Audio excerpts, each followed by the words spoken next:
দেখো আজকে আমি পমফ্রেট মাছের ঝাল করব, ঠিক আছে। তো পমফ্রেট মাছ আমি এখানে কয় পিস নিয়ে নিয়েছি। আমি হলুদ দিয়ে নেব, মাছে নুন দিয়ে নেব 1 চামচ, দিয়ে আমি এটাকে মাখিয়ে নেব। আমি পমফ্রেট মাছে কি মশলা দেব সেটা তোমাদেরকে দেখাচ্ছি। পেঁয়াজ দেবো, তেলে ফোড়ন পেঁয়াজ দেবো। এখানে আছে আদা রসুন কাঁচা লঙ্কা বাটা, এখানে আছে জিরে ধনে বাটা, কিছুটা টমেটো কুচিয়ে রেখেছি, টমেটোটাও দেব, আর ধনে পাতা দেব। কড়াইটা গরম হয়ে গেছে, আমি এখন কড়াইতে তেল দিয়ে দেবো।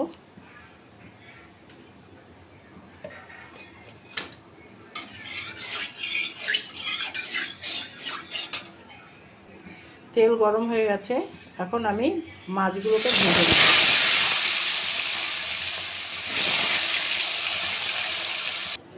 আমি এই পমফ্রেট মাছগুলো সব ভেজে নিয়েছি, একটা একটা করে ভেজে নিয়েছি। এবার কড়াইতে তেল দিয়েছি, এবার আমি ফোড়নে কি দেব দেখো। এই তেলে পমফ্রেট মাছের ঝালে ফোড়নে আমি দেবো কালো জিরে। কালো জিরে ফোড়ন দিলে টেস্ট হয় খেতে।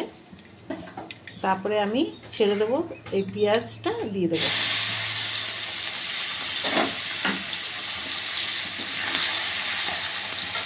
পেঁয়াজ দিয়ে দিয়েছি, তার মধ্যে আমি টমেটোটাও দিয়ে দেবো। এবার এটা আমি ভালো করে সুন্দর করে একটু লাল করে ভেজে নেব পেঁয়াজটাকে আর টমেটোটাকে। পেঁয়াজ আর টমেটোটা খুব সুন্দর করে ভেজে নিয়েছি। আমি এখন দেবো আদা রসুন আর কাঁচা লঙ্কা বাটা।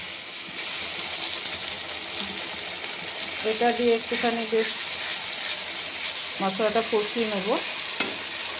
সাথে দেবো আমি জিরে বাটা, জিরে আর ধনে যেটা বেটে রেখেছিলাম সেটাই দেবো।